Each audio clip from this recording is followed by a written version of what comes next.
on WCNC Plus. And like I said, CMS students are going back to school. The first day of school today, a lot of those drop-offs, hopefully they were successful for you and yours. Our Lisa Washington did talk to the superintendent for CMS, Dr. Crystal Hill, in this full interview previously recorded for you on WCNC Plus. Enjoy. 28 years and you still get excited. Do you use that to energize and sort of motivate your staff and the teachers for the new year? Oh yeah, absolutely. We had our leadership convocation 2 weeks ago and we were dancing. I haven't had the board members dancing. It was pretty awesome. Got some of that on camera. Okay. We were dancing to Happy. Oh, nice. Yes, For real. Yes. Know that very well. So you have not only like the largest district in North Carolina, CMS is one of the largest districts in the country. Yes. Does that bring nervousness? I mean, when you think about that, I mean, this is a huge, we're talking about almost 150,000 students? Yeah, about 142,000. Okay. Budget of about $1.95 billion. About 19,000 employees. It's a lot. That's a lot. But I still think of myself just as Crystal. And so I'm just so humbled and honored to do this work, but understanding the huge responsibility that comes with it. We've been talking to a number of superintendents in our area, and it seems that some of the issues and challenges are the same. Teacher retention and recruitment. Is that the same for CMS? It actually is not for us. In terms of being a large problem. Now, a couple of years ago, it was a huge problem, but we said we're going to do something about it. I did a huge reorganization in our division, and I created a separate division that only focuses on recruitment, retention, and talent development. Typically, that sits in HR. I pulled it out of HR, and we've had tremendous results. In previous years, our beginning teacher turnover rate was about 23%, and this past year it was only 8%. And our regular teacher turnover rate is also down about 4%. So it is really making a huge difference. One of the huge things that we've done is the state pays for 2 days, for onboarding for new teachers. We've invested in a 3-week intensive. We call it the Crown Academy. I was just there earlier this week, and we were welcoming 700 new teachers, either beginning teachers or new to Charlotte-Mecklenburg Schools. And we have just heard rave reviews about how much our employees appreciate us investing in them. So it is an issue, but not as much of an issue as it's been in the past, because I think we figured out what we need to do about it. The other thing that we've really heavily invested in with our employees is our At Home in CMS initiative. Okay. And we've had over 2,000 of our employees who have come out to housing fairs. We've supported them with rental assistance, down payment. We have great partnerships with Truist Bank, the city of Charlotte, Mecklenburg County, just lots of amazing support. But True Homes, I have to give a shout out to True Homes. What they've done is they've said for every new community build in Mecklenburg County, they will give 10% of their builds at cost to Charlotte-Mecklenburg Schools. And so our first teacher closed on his brand new house at Duke's Ridge right here in Charlotte about 2 weeks ago. So it was really amazing. Fantastic. Walked into his new house with equity. Just something that doesn't typically happen for teachers because they don't make that much money. And that's a whole nother subject. I mean, Yes. for another day, really, when we talk about affordability for housing in this area because it's growing so much. Yes. Speaking of growth, how is that impact? I mean, almost every list will tell you Charlotte-Mecklenburg is one of the fastest growing regions in our country. How does that affect CMS? It impacts us greatly. A lot of school districts, unfortunately, are seeing decline, especially in rural areas in North Carolina. That's not necessarily the case for us. We're anticipated to grow over the next 10 years or so.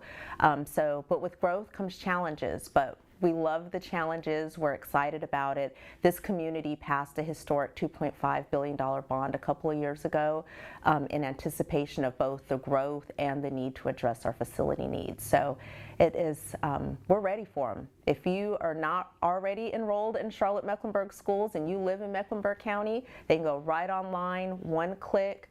and it will take them directly to online enrollment. You can do it from the comfort of your home, wherever you are, or you can come in person, you can call, we'll be happy to help you. I know that you have at least one new middle school opening next year. Is there anything new opening this year? Yes, so no new schools, Right. but we have several bond impacted projects. Okay. So Northwest School of the Arts was a 612 school. It will be now 912, so it's had a lot of renovations there. We have University Creative Arts School, which will be our elementary school, K-5, and then we will have First Ward Middle School, that's our fine arts school. We also have Sedgefield Montessori School that's opening, well, it's in existence, but again, lots of renovations. Okay. Let's see, South Mech, so a lot of bond dollars at work. I'll be visiting those during the first week of school and would love for you all to tag along, get some great pictures. Oh, a really exciting one I saw last night was we had Dorothy J. Vaughan and Parkside Elementary combined. Okay. That was really big in our community. And so we've renamed the school because of the historic figure, obviously. It's Dorothy J. Vaughan at Parkside. And it has had a huge uplift to really reflect the deep history and the STEM that will happen in that school. So this is the first year that that school is combined? Yes. Okay. Yes. Okay. Yes. Didn't know that. All right. Yes. Interesting.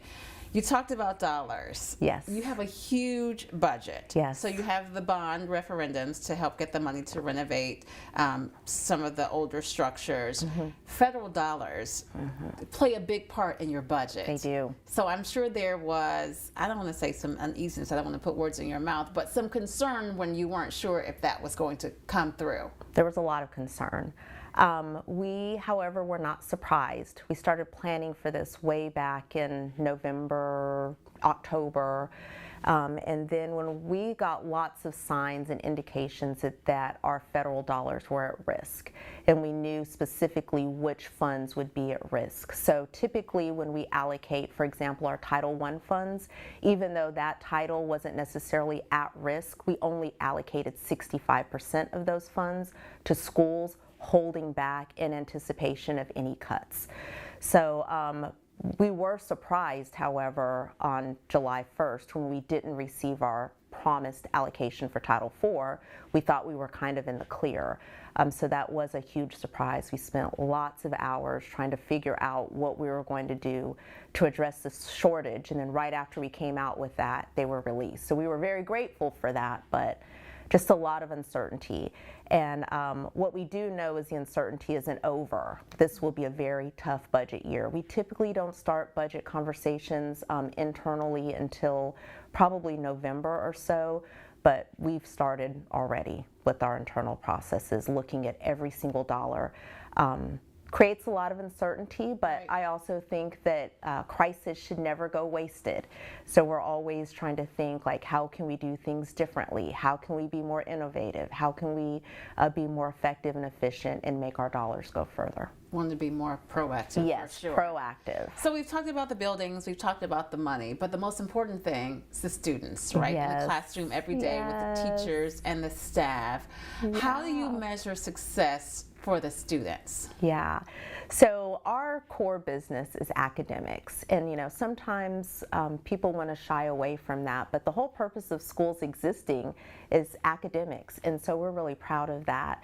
But we have lots of measures of success. Our board has adopted 4 goals that ultimately reflect the vision and values of our community. They were very courageous, collected over 20,000 pieces of data that informed what our goals would be, and it's improving early literacy, K-2, improving literacy for students in grades 3-8, Math 1, which is a foundational high school course, in ensuring that every student graduates enrolled, enlisted, and or employed. So that is the big picture measure of success. When students walk across that stage, we shake their hands and we know that they are ready to be successful in whatever they choose to be successful.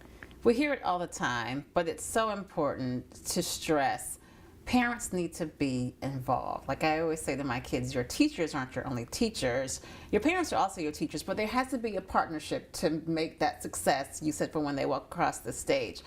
How do you stress that to parents, that we need you as partners? I love that you said that, because my values and my beliefs are that parents are their child's first and best advocate, and they're also their child's first and best teacher, because they spend so much time, obviously, in their formative years with their parents. But the partnership is really important, and we value the opportunity to partner with parents in their child's education. So last year we launched lots of exciting things in terms of our family academies. There's multiple ways that parents can get involved at the district level to support, but most importantly, connecting with their child's teacher, going to the open house, initiating that two-way communication. If you have any concerns, the teachers are so open and willing to share. They really want to connect. We think the best partnership is one of information, and so one of the best ways to do that, especially if you have students that are in middle school and high school, is through our new student information system, which is Infinite Campus. It's a great way for parents to know their child's grades, their child's schedule, attendance, all of those things they can check. We also encourage parents to make sure that they're connected on Parent Square. That is the #1 way that we will communicate, and parents can also communicate back. Oh yeah, I know about Parent Square. To that, how do you handle? I don't want to say handle. How do you deal with parent trust? Like, there's been a lot of push for parents' rights, and parents are involved, and they want lots of information. Sometimes when it's difficult, I mean, I know there were situations at, I think, Randolph and Ardrey Kell. How do you work to build that parent trust when they say, I don't like what CMS is doing, or I want more information? Yeah, so, again, valuing and understanding that parents need information about their individual child. I think sometimes as a public entity, there's this thought that we should know everything about everything. And the truth of the matter is that we are also running a business. And when it comes to our employees also have rights. And so, anytime there's a situation with employees, if there is an issue with with children being in danger or anything like that, we are going to communicate as quickly and as transparently as we possibly can. We had some bumps in the road last year in terms of how that's happened. We quickly addressed it and changed our processes. So anytime students are in danger or anything like that, we're going to communicate. However, if it has to do with an employment issue, we don't have to communicate that. I have an obligation to our employees to make sure that all of our employees have due process, that they have, in the investigation process is not hampered by any contamination or anything like that. So I would just say that we're going to communicate with you. We're going to communicate early and often. One of the things that we've put in place, we put it in place last year, but it is full on this year, is that we have a cadence, a cascade of information. And what we have said, in as often as possible, whenever it's feasible, if there's something big that happens, we're going to communicate with parents first before we communicate with anybody else. Gotcha. So for the parent or student who doesn't get a chance to meet Dr. Hill in person or upfront, what's your message to them for this school year? Yeah, we are just so blessed and honored that you would choose Charlotte-Mecklenburg Schools. Our heart is to make sure that we capture your hearts. We have this new initiative, well, it's 3 years old. It's called Capturing Kids' Hearts. And what we really believe is before we can capture a student's mind, we have to capture their hearts. So we are really focused on building relationships with our students, understanding what students want, what their desires are, what their pathway is, and really connecting with parents as well. We want all of our students, all of our families to receive the Crown experience in Charlotte-Mecklenburg Schools. After all, we are in the Queen City. So we believe that everyone deserves the Crown experience. What's new this year? I know there's Infinite Campus. Yep. Anything else new this year? Talk to me about Infinite Campus. Yeah, so we have a statewide student information system. Last year they rolled it out with there's 115 districts in North Carolina. They rolled it out last year with about 20 or 25. Okay. We obviously were not one of those.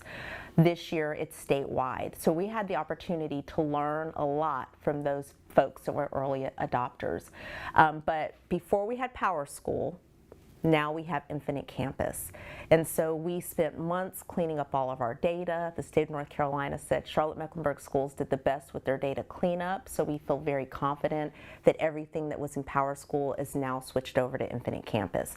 But that's the one-stop shop for parents to see grades, schedules, attendance, all of that. But it is not the communication tool. We will still communicate with families through Parent Square.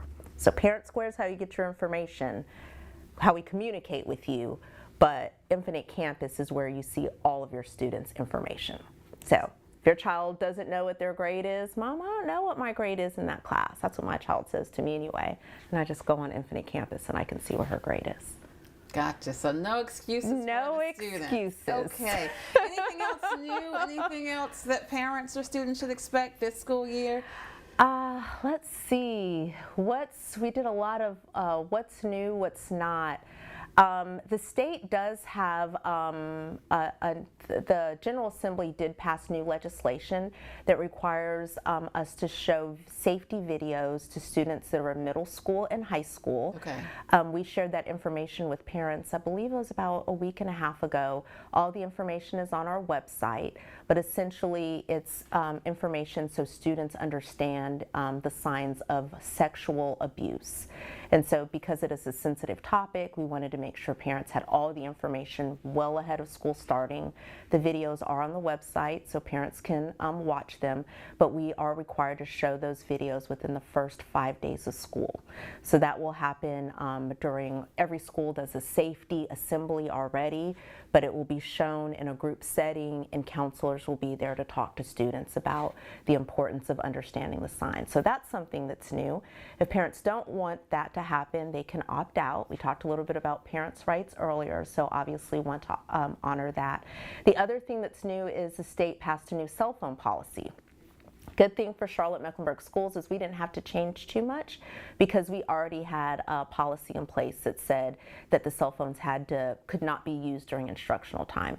The new thing is they have to be off and away.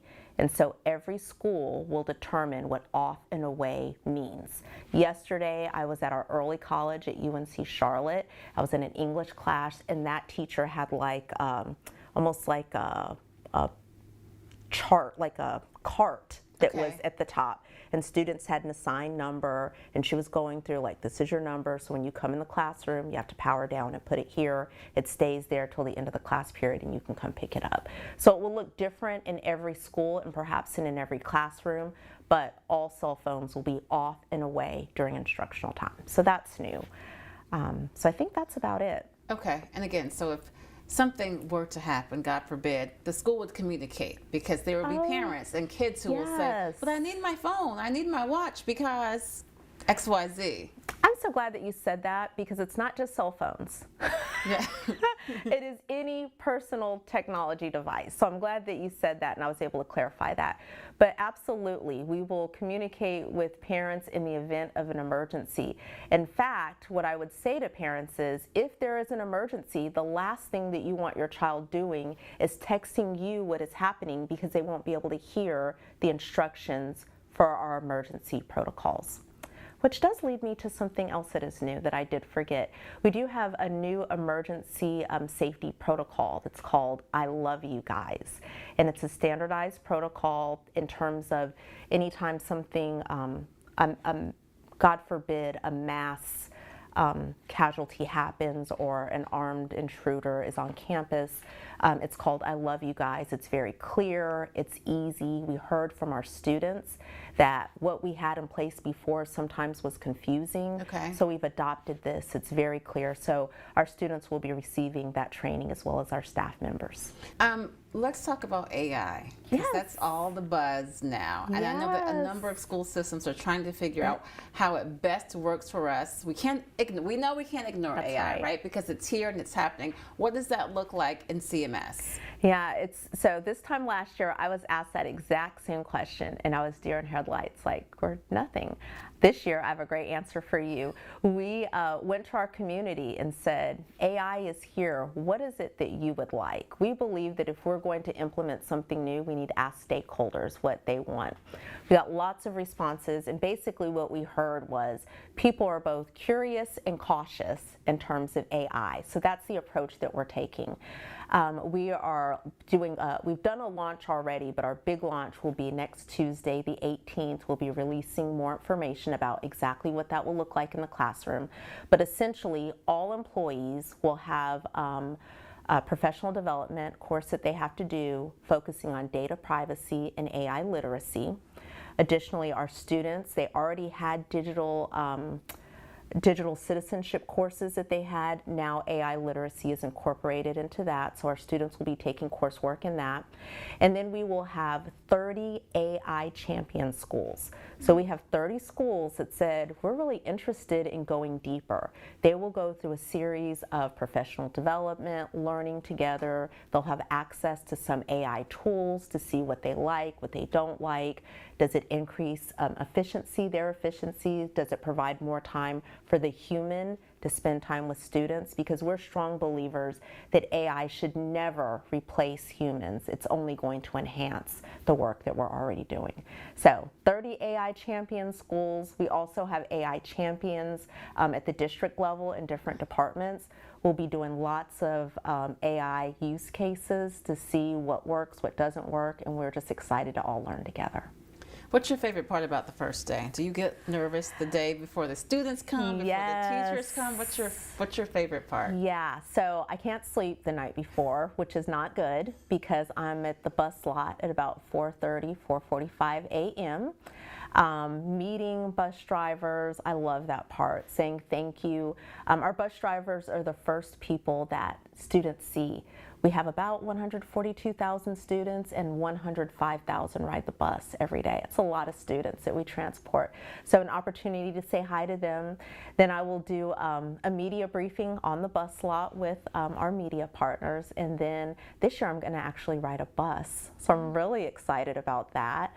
And then just visiting lots of schools. So the best part of my day is just getting to see the students, getting to see their faces. They're so excited about the first day of school. And really our philosophy is like the first day of school and graduation day are probably the most exciting days in a student's career.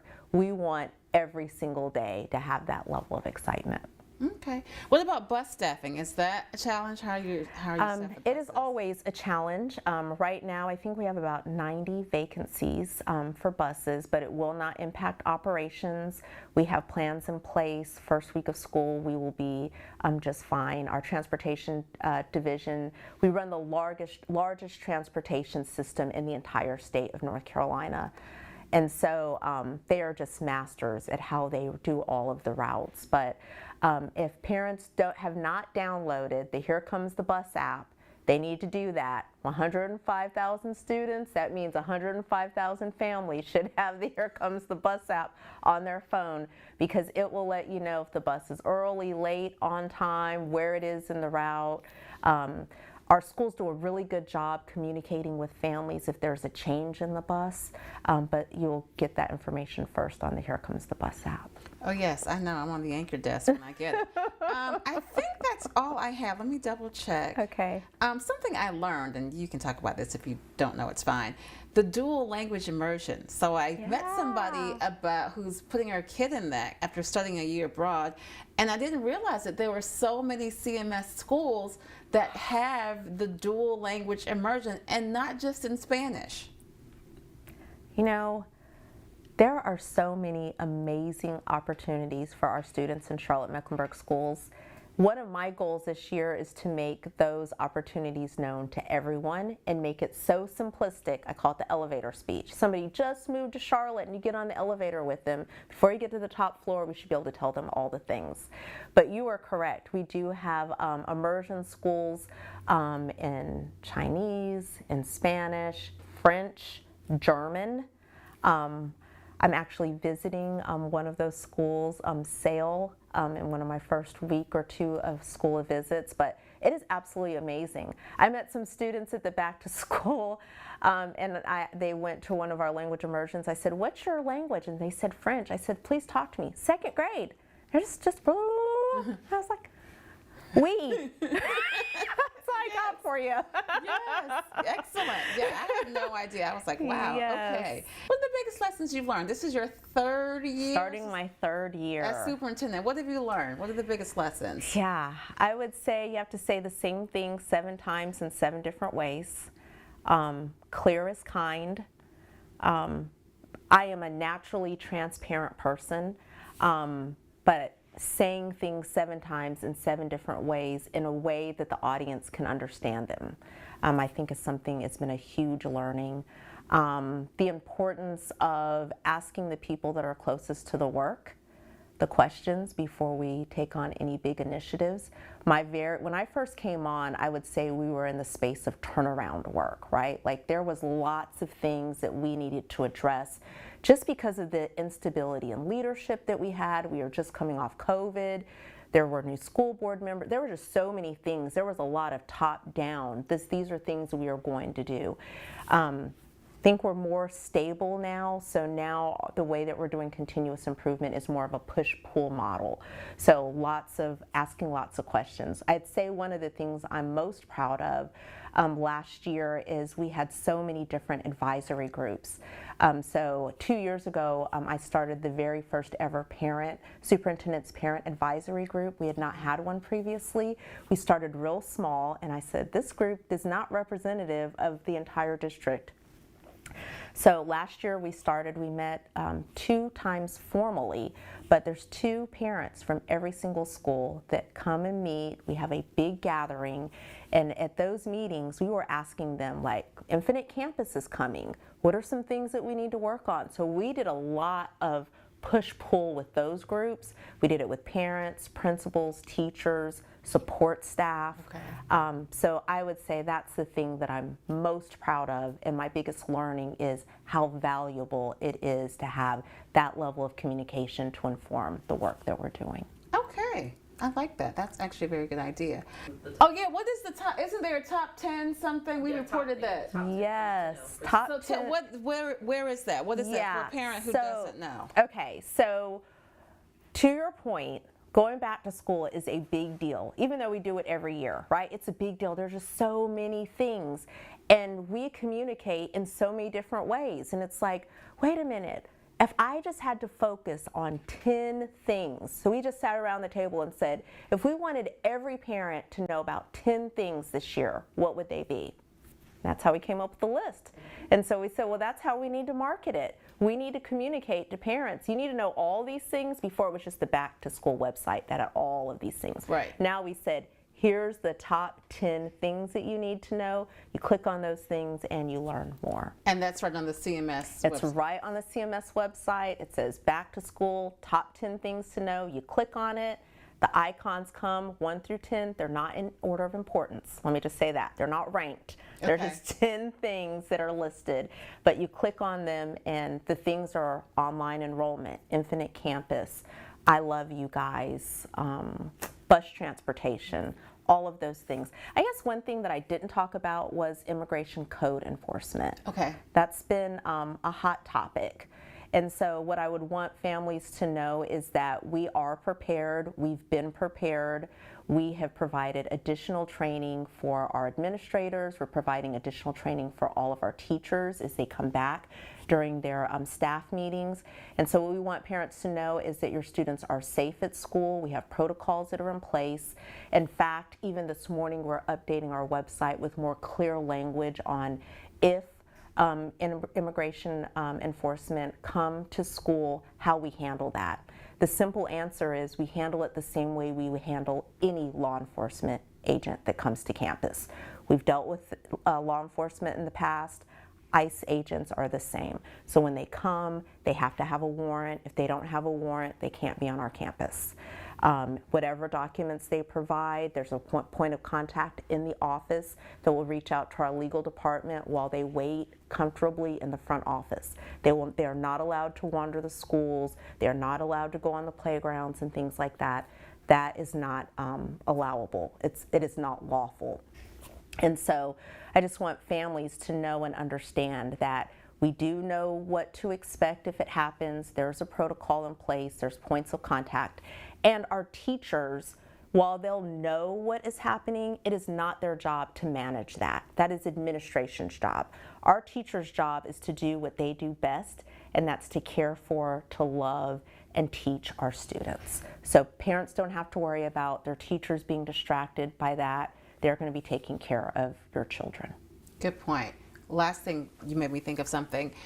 Students will come to school, be it from immigrant families or otherwise, and there will be some nervousness or maybe something happens at school. You have counselors there. Talk about their role and sort of how, if a kid needs them, if it's bullying, if it's, concern that ICE is going to come get me from school. A number of things come up when you're in school, right? But you have counselors there to assist the students, not just for getting ready for high school or getting ready for yes, absolutely. And so what I would say is that all of our staff are trained to make sure that they care for students. Depending on the level of support, they may need additional support that comes from the counselor. And so we do have counselors at every single school. We have social workers coverage at every single school. So there are definitely resources available at the school. If there are certain instances that happen, we also have teams that go out to schools to provide additional support. And that's for, you mentioned all of the things.